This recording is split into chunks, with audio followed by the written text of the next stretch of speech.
If you're suffering with high hamstring pain or high hamstring tendinopathy up here that won't go away, then this video is perfect for you. In it, we're going to help get clarity on how you diagnose that this is the issue in terms of tests and symptoms that you have. And we're also going to go through the do's and don'ts, including the first 3 exercises that you need to start doing to get this under control. Hi, my name is Tommy Brennan. I'm the owner of the Pain and Performance Clinic in Lucan in Dublin. This can be a very frustrating condition for people, and it can linger for months, and I'm sure, as most of you know, it can actually linger for years. It's often mismanaged. People are unsure about what to do, or they do a little bit of the things that help for a short amount of time, but they don't do anything consistently. Some of the reasons for that is that there's so much information out there in terms of what helps and what doesn't help. So let's go through all of that now. So how do you know if you have it? You might have symptoms sitting down. So sitting down for a prolonged amount of time might mean that you get your pain there. So it could be maybe prolonged driving. For some of you, it mightn't be that prolonged at all.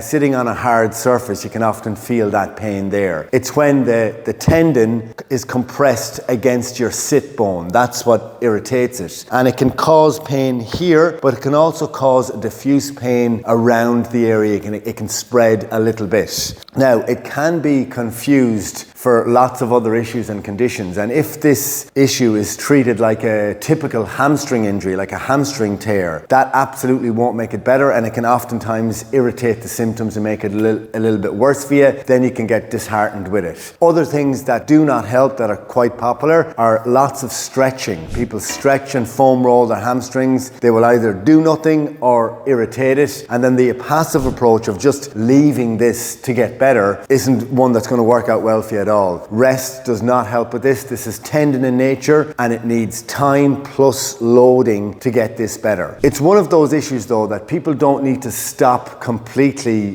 what they're doing just because you feel a pain. And I think that's a very important distinction. People feel if they have that there at all that they're not safe to do their exercise, where in actual fact, if you build up the capacity and the strength and the tolerance in it, you can get back to your sport 100% with a slight irritation still there. None of that is possible though if you don't have the strength and the confidence in that area, and you're only going to get that by doing the exercises. So this video we're going to start with the early stage ones. Let's go with another true diagnostic test that can help you diagnose that this is actually what's going on, as opposed to a myriad of other conditions. Let's do it here. So if you're sitting down like this, straighten your legs, have a slight little bend in it, everything is relaxed. Now you push through your heels.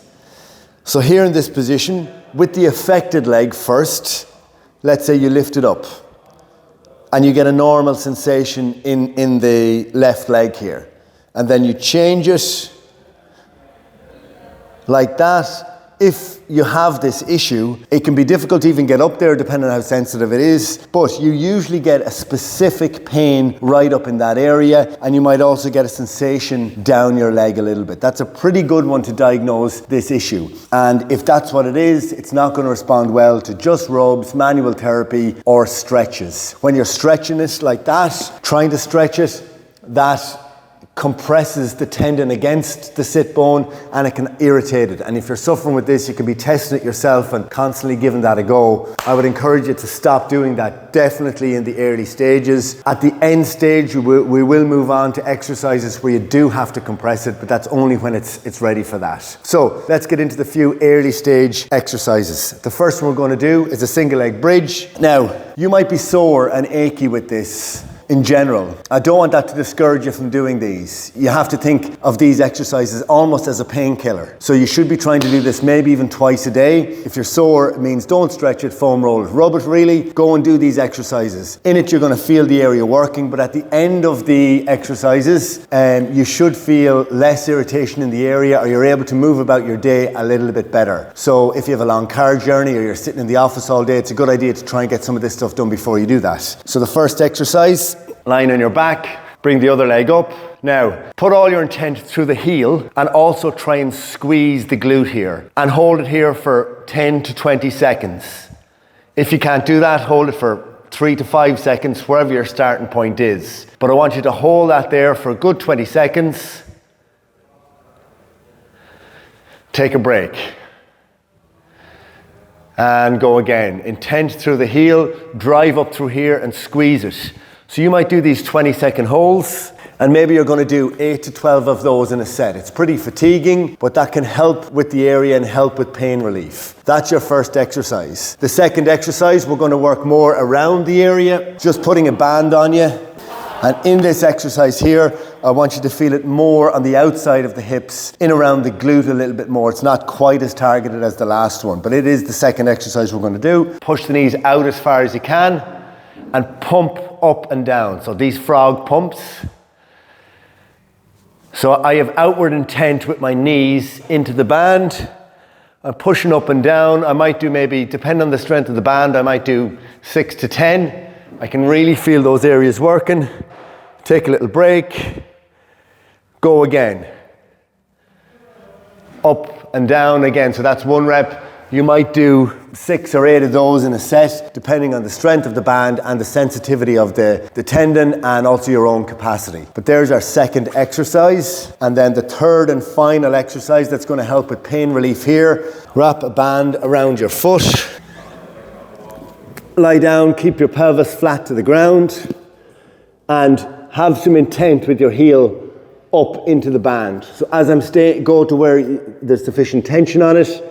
And now in this position, I can feel my hamstring muscle working and a little bit more my upper hamstring. Stay here like this for maybe 30 seconds. Take a break, do it again. Do 2 or 3 of those and that would be a set. So you're holding it here in this position with intent. I'm trying to put my heel towards that wall. Just working the muscle there. Now, those 3 exercises are, like I said, pain relief and a very, very good starting point for you. If you did, say, 2 or 3 rounds of that, let's say it's 15 to 20 minutes, and you did it once or twice a day, depending on your time, your motivation, and whatever else is going on in your life, that should mean that afterwards you feel tired here but not sore. And again, you're not stretching it afterwards. It is not getting you back to full-on sprinting, but it's going to help with pain. This is what you can do yourself to help it. In the next videos, we're going to move on to the far more advanced work that you need to do, more than likely in the gym with some equipment. You're going to need to go through that and then into our final stage. So there's 3 videos in this management of your high hamstring tendinopathy. To summarize, don't stretch it, don't rest it. The area needs to be worked. You need to do it quite significantly, and these early stage exercises are almost like a pain relief type thing. If it's bearable, you could do 15 minutes of this and then go for a jog. And it's fine to feel it a little bit. Remember, it's a tendon issue, so it doesn't have to be completely pain-free. Any questions on this, reach out and we'd be glad to help, or you can comment below. Stay tuned for the next phase of exercises.